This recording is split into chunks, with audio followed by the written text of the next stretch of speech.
Bonjour. Donc, après les interventions de 4 personnes, c'est difficile de poser des questions dans une durée limitée.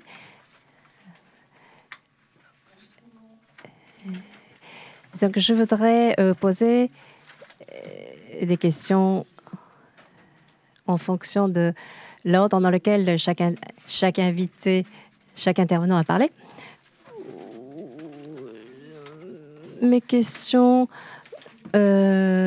portent pas sur la méthode de transposer le cadre européen dans l'enseignement japonais, mais simplement sur les problèmes qui peuvent surgir dans sa transposition dans l'éducation japonaise. Au Japon, l'anglais est souvent considéré comme langue tout puissant. Il suffit d'apprendre l'anglais pour se débrouiller dans la société ensuite. Donc l'anglais est tout puissant. Mais en Europe, même les Anglais, donc les natifs de la langue anglaise, ne considèrent pas que ce n'est pas suffisant. Les Anglais essayent, en plus de leur langue maternelle, essayent d'apprendre plus de 2 langues étrangères. Donc il y a une tendance qui est réelle en Europe. Monsieur Takahashi, je vous ai demandé votre avis sur ce sujet. Deuxièmement, il y a des choses qui reviennent toujours récurrentes dans notre sujet. Au Japon, les TOEIC et TOEFL sont trop prisés pour mesurer la compétence en anglais. L'année dernière, il y a eu 5 propositions pour améliorer la compétence de langue en anglais en tant que lingua franca. Et là, quand on voit le contenu, on ne parle que des valeurs utilitaires de l'anglais. C'est aberrant. Et comme j'ai déjà écrit, parlé ailleurs, il y a eu beaucoup de Japonais qui étaient très forts dans la compréhension des textes écrits en anglais. Et il suffit de voir ce qu'ils ont fait pendant la guerre. Je ne sais pas si je peux énumérer ces personnes. Par exemple, à l'université de Nihon, Japon, il y a un professeur qui est très connu. Il a formulé une phrase comme « les anglophones sont nos ennemis », alors qu'il était lui-même spécialiste de la littérature anglaise. Au lieu de présenter l'Angleterre comme pays de culture, etc., il a montré l'Angleterre comme ennemi du Japon. Il n'est pas le seul.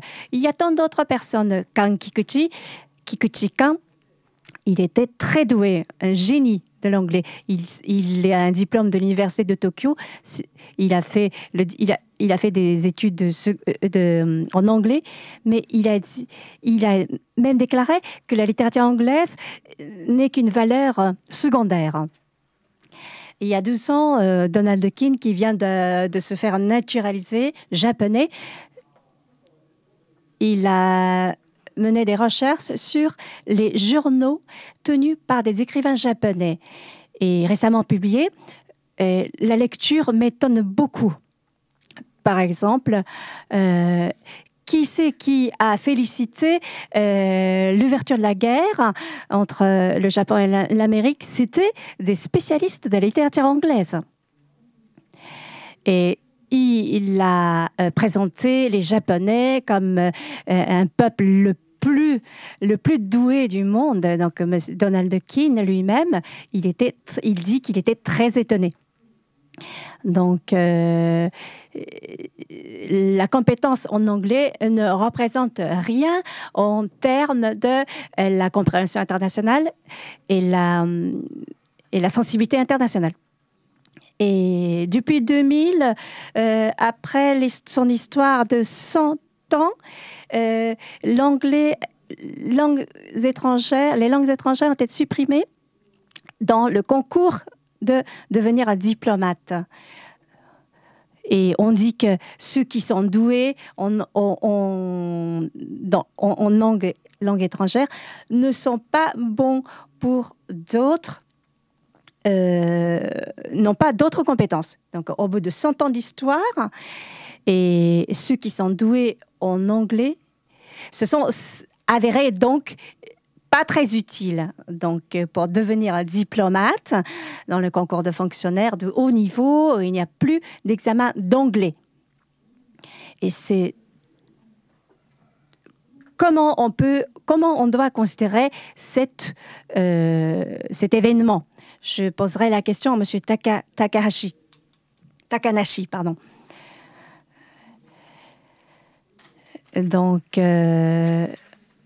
les Anglais, les natifs de l'anglais apprennent d'autres langues étrangères, alors qu'au Japon, on a une très, très étroite vision des langues étrangères. Et Monsieur John,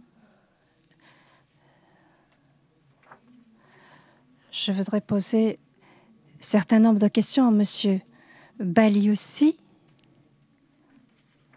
Je pense que les Anglais se trouvent dans une situation assez délicate. D'une part, ce sont des natifs d'une langue dominante, mais d'autre part, ils se voient obligés d'apprendre des langues étrangères, d'autres langues étrangères que l'anglais. Comment motiver les natifs de l'anglais pour qu'ils apprennent d'autres langues étrangères? Je pense que si ça se trouve, c'est plus difficile que de pousser les Japonais à apprendre une autre langue étrangère. Voilà la question que je voudrais poser à Monsieur Bali-Jones et à Monsieur Gilles Forlot. Quand on voit l'Europe de l'extérieur, il y a beaucoup de choses difficiles à comprendre. Par exemple, on a peut-être évoqué souvent, on a parlé du Conseil de l'Europe et donc le Conseil de l'Europe essaye de promouvoir la diversité linguistique et culturelle, mais là, il y a seulement le français et l'anglais qui sont considérés comme langue officielle. Qu'est-ce que vous pensez de cette situation? Alors que l'Union européenne considère les 23 langues les langues parlées dans les 23 pays adhérés comme langue officielle. Comment vous expliquez cette contradiction? Et pour ce qui est de la France occupe une place très importante donc, dans l'Union européenne. Mais elle n'a pas encore signé le charte européenne pour les langues régionales et les langues minoritaires. Et on dirait qu'elle a un discours tenu vis-à-vis du monde extérieur et elle a une autre attitude vis-à-vis des nationaux. Donc, le cadre européen est difficile à être compris quand on ne connaît pas la situation de l'Europe. Et c'est pour cela que je voudrais poser cette question. Et pour ce qui est de la France, encore, en parlant de la monnaie, il y a 17 pays qui se sont adhérés à l'euro, l'usage de l'euro, dont la France, mais le franc, la monnaie française, avait une histoire de 600 ans. Mais est-ce que la monnaie n'est plus l'État? Je ne sais pas si la monnaie correspond à l'identité, mais ça m'étonne beaucoup de la part d'un pays comme la France. L'Angleterre ne fait pas partie de l'euro, ne s'est pas adhérée à l'euro. Comment nous, les Asiatiques, peuvent comprendre cette situation? Et Monsieur Elikawa, je voudrais poser une question. Et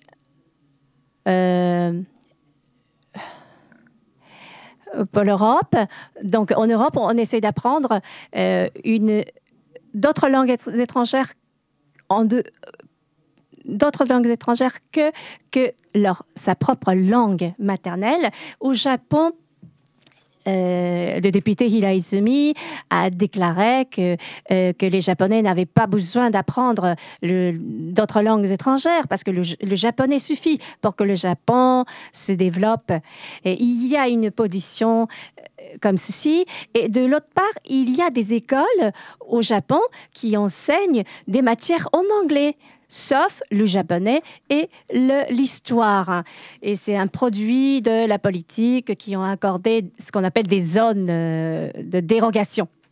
Donc, les Japonais suivent comme une pendule entre deux attitudes, ou bien anglais tout puissant, ou bien anglais tout inutile. Donc, des inconvénients qu'on retrouve toujours dans la politique linguistique du Japon. Donc, je pense qu'il y a une grande différence d'attitude entre l'Europe et entre l'Europe et le Japon. Monsieur Elikawa, je voudrais vous demander à quoi c'est dû, pour quelles raisons la situation demeure ainsi. Je ne sais pas si j'ai posé la question pour faciliter votre réponse.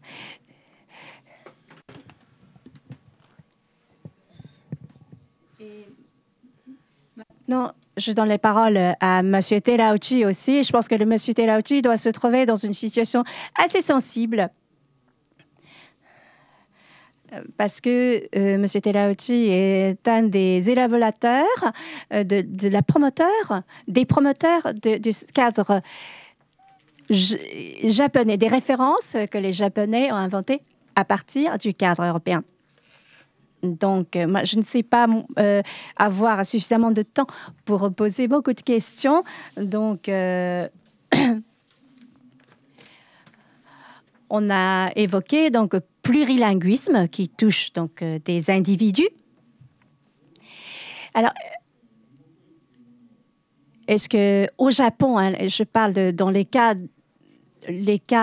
du Japon, est-ce qu'il y a des cas concrets qui mettent en œuvre l'enseignement plurilingue,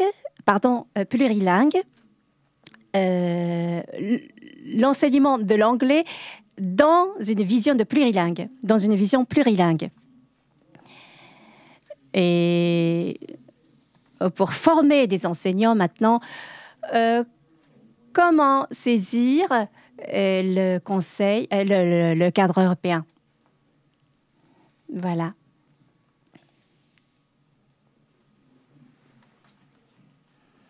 Voilà, je m'arrête là. Ah non, je continue. Bon, Monsieur Balijan, vous avez parlé de l'importance des patterns et je suis tout à fait d'accord avec vous.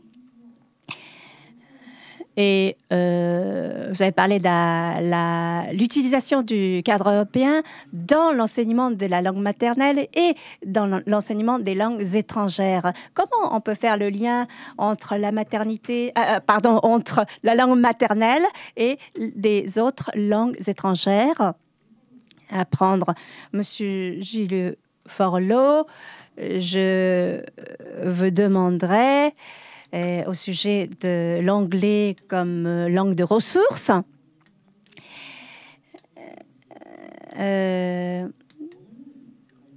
Comment on peut mettre en pratique afin d'enseigner l'anglais de ce point de vue?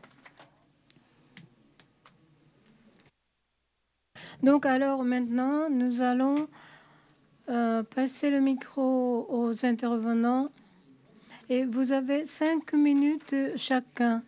Et vous êtes priés tous de faire des réponses brèves. Monsieur Takanashi, tout d'abord. Merci beaucoup pour les questions auxquelles je répondrai volontiers. Première question posée par Monsieur Otani. Lorsqu'on considère le CECR en tant que miroir pour nous regarder. Personnellement, J'ai réfléchi sur beaucoup de choses, mais il y a des éléments qui me semblent positifs et que nous pouvons appliquer dans nos activités. Premièrement, l'enseignement, l'apprentissage de langues étrangères considéré dans le cadre européen s'applique sur le plan personnel. Et il y a bien sûr des différences personnelles, mais l'apprentissage de langues étrangères ne termine pas ou ne pose pas un point final au stade scolaire. La vie est beaucoup plus longue que la période scolaire. Et lorsque un jour, un apprenant a besoin de maîtriser une langue étrangère, et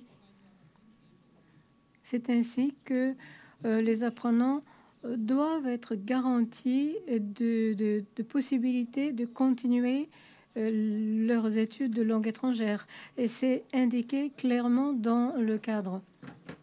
Ensuite, la conception de niveau où l'enseignement pratiqué est tout en s'appuyant sur les niveaux. L'élément le plus important, c'est la flexibilité. Donc, même quand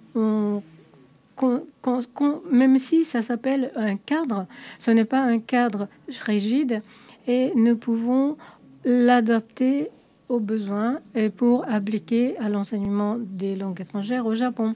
Et j'aimerais bien répondre à la deuxième question. Les examens de recrutement des diplomates, il y a l'anglais avait une importance considérable, mais il faut faire des études sur la capacité ou la qualité des diplomates. Et ce n'est pas mon souhait personnel, mais il y a un de mes anciens étudiants qui a fait des études sur Ryotaro Shiba, un écrivain japonais, et dans son roman, un personnage qui est diplomate de la préfecture d'Iwate qui raconte des échanges de correspondance avec des étrangers juste après la guerre russo-japonaise. Et donc, c'est une période juste après cette guerre et ce diplomate utilise l'anglais très bien, et ce n'est pas un exemple considéré inutile ou non compétent dans le domaine de diplomatie. Et donc, il faut bien distinguer ou voir de près la qualification, les compétences de chacun des diplomates. Et il faut bien analyser quels sont les facteurs qui ramènent à la décision d'annuler l'examen d'anglais, par exemple. Et dans mon exposé de tout à l'heure,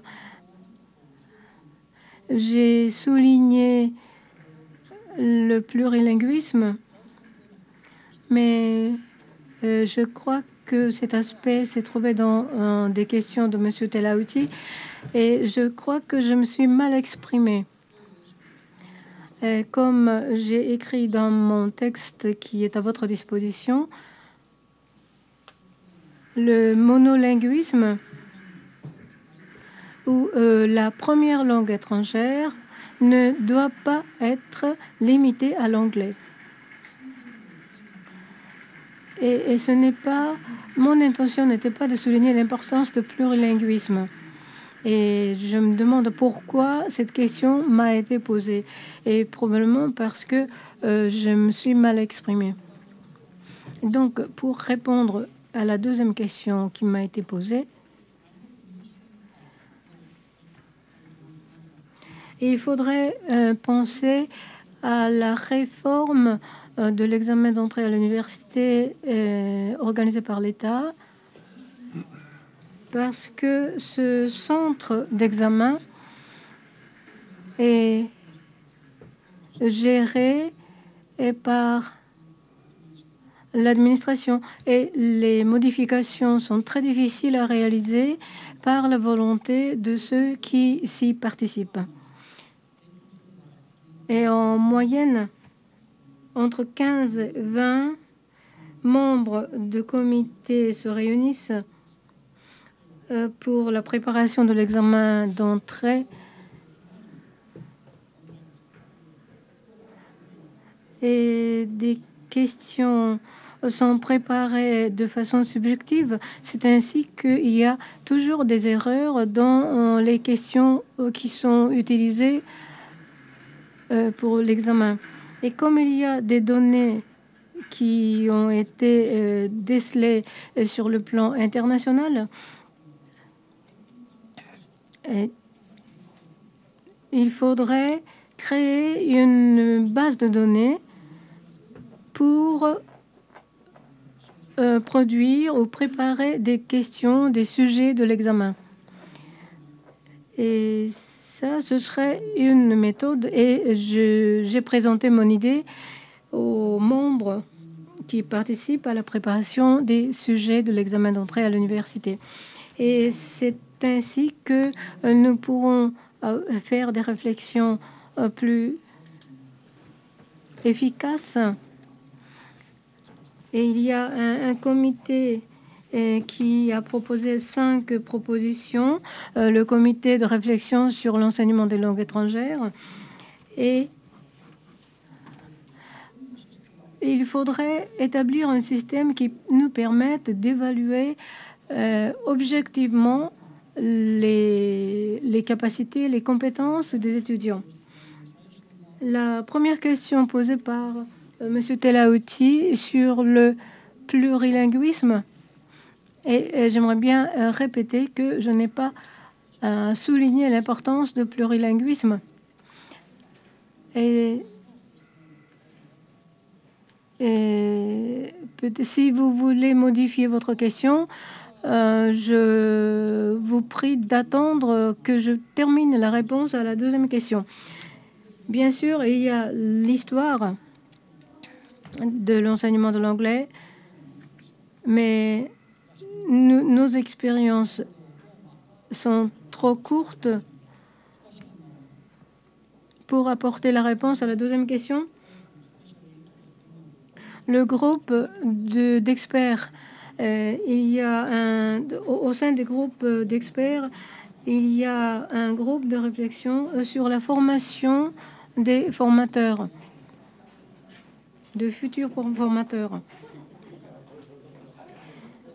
Mais dans l'avenir, ce comité d'études de la formation des formateurs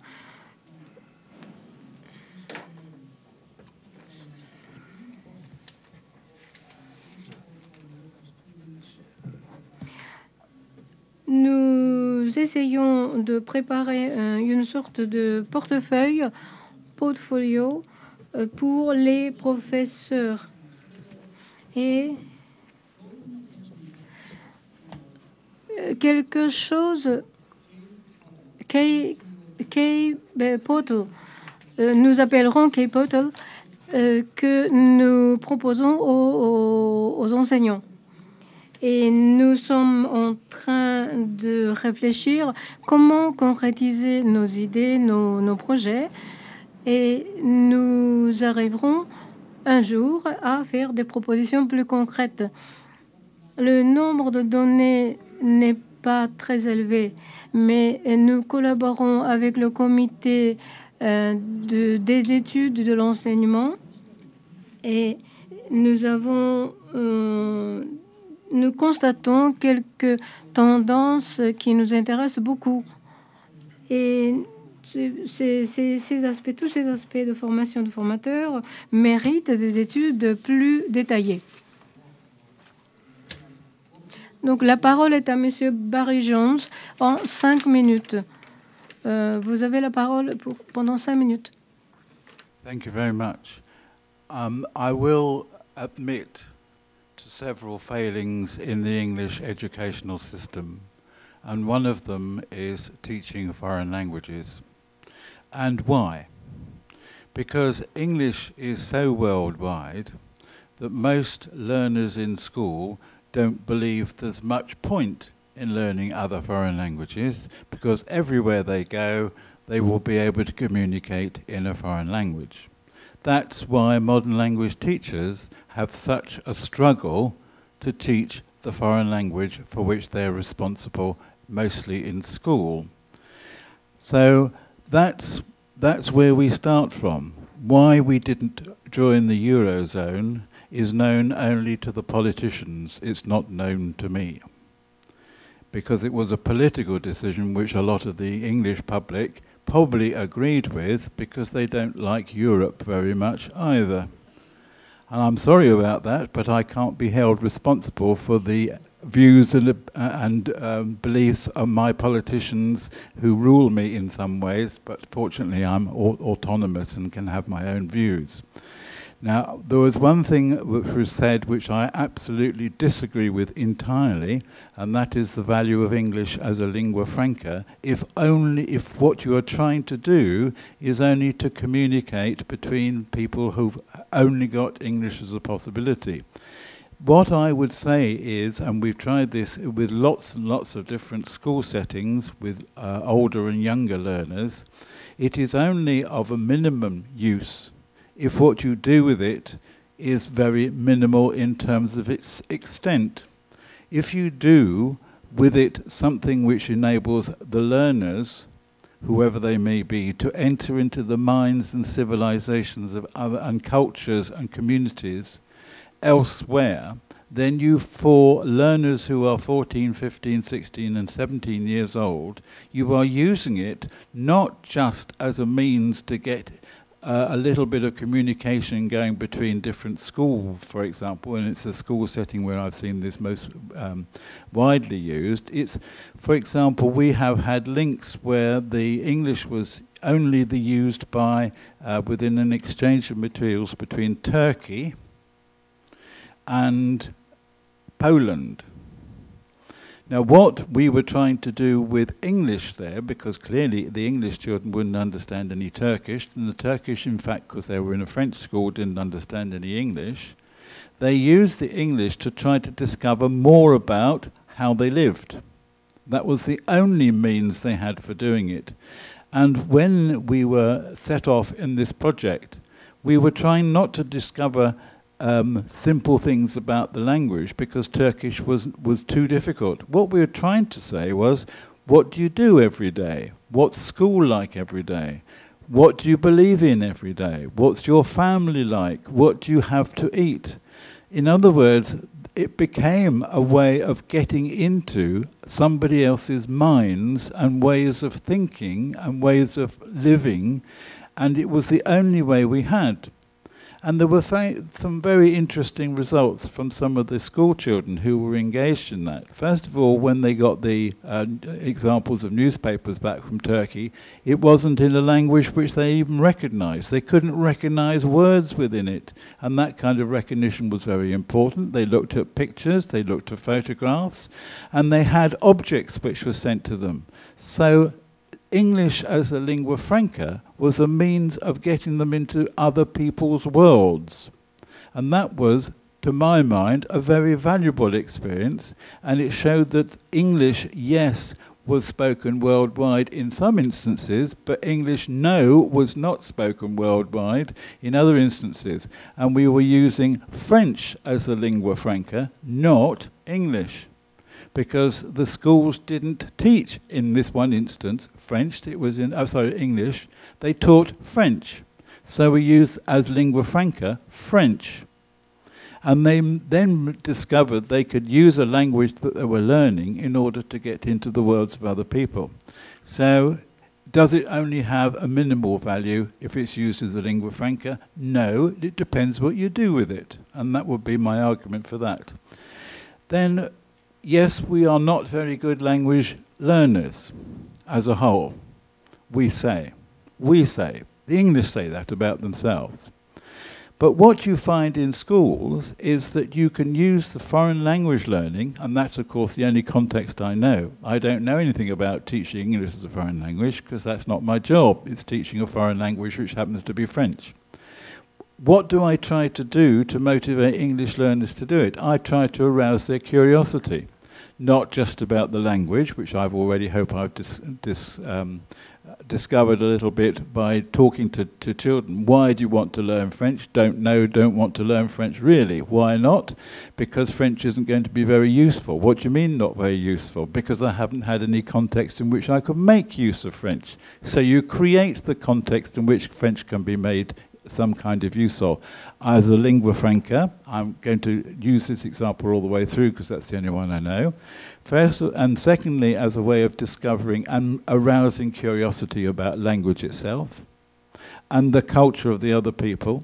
And that by culture, I mean culture with a very, very small c, ways of living, ways of thinking, ways of being. And I want also to use my French to make more links with not just France. Some of my group didn't know that France wasn't the only place where you spoke French. So we can discover a little bit about the world where French is spoken. And that gets them into other countries. It gets them into the curiosity of the languages that are spoken in those other countries. So plurilingualism, by adding French and other experiences of language learning to the syllabus, to the contents of what those groups do in school, is one way that we try to say, look, English is spoken across the world, but it's only one of others. And our best resource in Britain, in most major cities in Britain, is the classroom itself. We've had some classrooms where 17 different languages are the mother tongues in one group of 32 children. And to get them into understanding that English may be the common language they use in school, when those children go home, they don't speak English at home. And we've tried to devise projects and different situations in school where looking at the language spoken within a classroom is designed to look at and arouse their curiosity, to get children to talk about their own home language, which gives that a little bit more status, because that doesn't always happen, and status is something which is very important, and to explain, therefore, how their own language works to their own age group within the same class is absolutely vital. So we're looking at it not in grandiose terms, we're looking at it little by little, very modest classroom-based topics.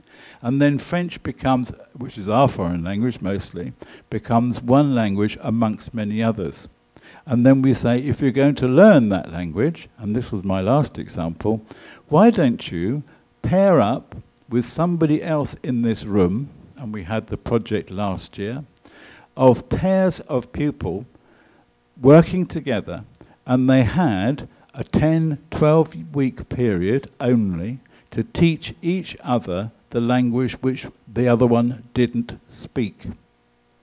And at the end of it, they had a demonstration and a little festival where they showed what they had learnt from their partner, and it was judged by somebody who happened to be that speaker in terms of the competence that the learner in the pair had and developed by courtesy of the other person, the other boy or the other girl, and also what they discovered about their culture. So, yes, we're not very good language learners, but no, we are trying. And we are trying by very practical, modest projects to arouse curiosity about language and about other people, their identity and their cultures. That's the only way we reckon we can do it. Thank you. はい、ありがとうございました。申し訳ありません。フォッロさんもたくさん質問があったと思うのですけれども、5分以内でお願いしたいと思います。Oui, merci. Je vais commencer par la deuxième question, celle très difficile de la mise en pratique pour enseigner l'anglais du point de vue présenté aujourd'hui. C'est un chantier qui vient juste de commencer et je ne suis pas le seul, mais enfin nous ne sommes pas très nombreux à militer pour ce point de vue. Je pense qu'il y a un très gros travail en amont à accomplir. D'abord pas seulement en France, hein, pour développer des attitudes de décloisonnement, de décompartimentation chez les élèves et chez les enfants au niveau des disciplines, au niveau des langues. Développement d'une culture de la transversalité, y compris linguistique. Il y a un travail de formation des enseignants, une certaine forme d'éveil aux langues, parce que les enseignants en France, et pas qu'en France non plus, sont souvent monovalents, n'enseignent qu'une seule langue. Il y a aussi un certain nombre de choses qu'il faudrait travailler, c'est-à-dire une réflexion didactique et métalinguistique destinés aux professeurs d'anglais particulièrement, puisqu'ils sont, selon moi, au centre du dispositif tel que je le concevais aujourd'hui. Un travail de collaboration entre enseignants de langue, un travail interlangue, interlinguistique à faire. Et aussi, je pense que plus fondamentalement, il faut tous qu'on contrôle nos peurs. Hein, nos peurs, Jean-Claude Béaco disait tout à l'heure, parlait des faux amis. Contrôler nos peurs, des hybridités, des mélanges linguistiques, des faux amis, que évidemment le réflexe par rapport à ce que je vous ai présenté aujourd'hui, c'est tout de suite oui, mais le risque de confusion est très grand. Alors que moi je pense que c'est plutôt l'inverse. Je pense qu'il faut aussi sortir d'une culture de l'input en classe de langue, c'est-à-dire l'idée que plus je parle la langue étrangère et que je ne parle que cette langue étrangère, meilleures mes compétences seront au bout de la leçon. Hein, ça, c'est un peu... il y a des travaux qui ont montré, par exemple Véronique Castellotti, qui était à Kyoto l'an dernier, elle a écrit un livre sur les bénéfices de l'utilisation de la langue maternelle en cours de langue étrangère. Alors ça, il faudrait que beaucoup de professeurs de langue le lisent, et il y en a très peu qui connaissent ce livre. Ça fait peur en général.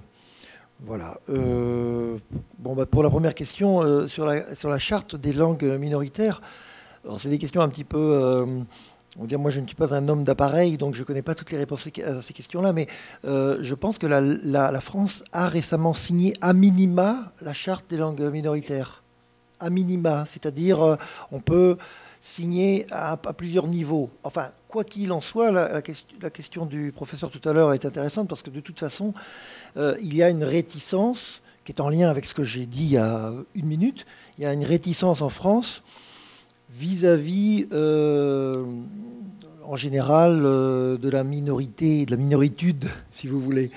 C'est-à-dire qu'en général, il y a une réticence vis-à-vis aussi des langues régionales, parce que c'est pas la langue centrale, c'est pas la langue de la République, vous voyez, la République une et indivisible. Et aussi, les Français considèrent qu'il n'y a pas de minorité en France. On considère qu'il n'y a pas de minorité.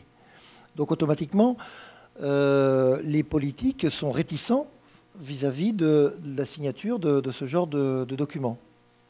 On considère que les langues... Ce sont des langues de France, en fait. Quand je dis « on », c'est les politiques. Hein. Voilà, je pense que je n'ai pas répondu à la question sur le Conseil de l'Europe, parce que je ne connais pas la réponse. Monsieur Béaco aurait pu répondre tout à l'heure, peut-être après mon collègue. Voilà. Donc, Monsieur Erikawa. Donc, la question de Monsieur Otanier, Japon...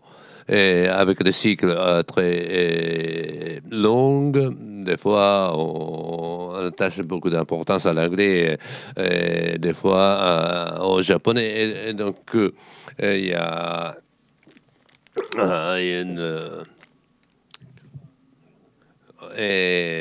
traditionnellement au Japon depuis 1000 ans, les Japonais ont du complexe vis-à-vis des étrangers. Donc, d'abord, on a appris et toutes les choses des Chinois, la construction, et ensuite dans l'état moderne. Et donc, c'est au 19e siècle. un bateau, au fait, hollandais qui est arrivé en France. Et après, 50 ans après, il y a le bateau noir américain qui est arrivé au Japon. Et donc, c'est le Fukuzawa qui a décidé d'abandonner le néerlandais pour apprendre l'anglais. Et donc, les Japonais à l'époque pensaient que le Japon était en retard par rapport aux autres pays, surtout américains ou européens. Et donc, ce complexe a duré, disons, pendant un siècle et demi. Et donc, d'un autre côté, pendant la deuxième guerre mondiale, maintenant, ça c'est le nationalisme extrême qui a rejeté l'anglais. Et il y a peut-être, on peut en trouver 5 causes. Peut-être la situation géologique du Japon. Et le Japon est un pays insulaire et il n'y a pas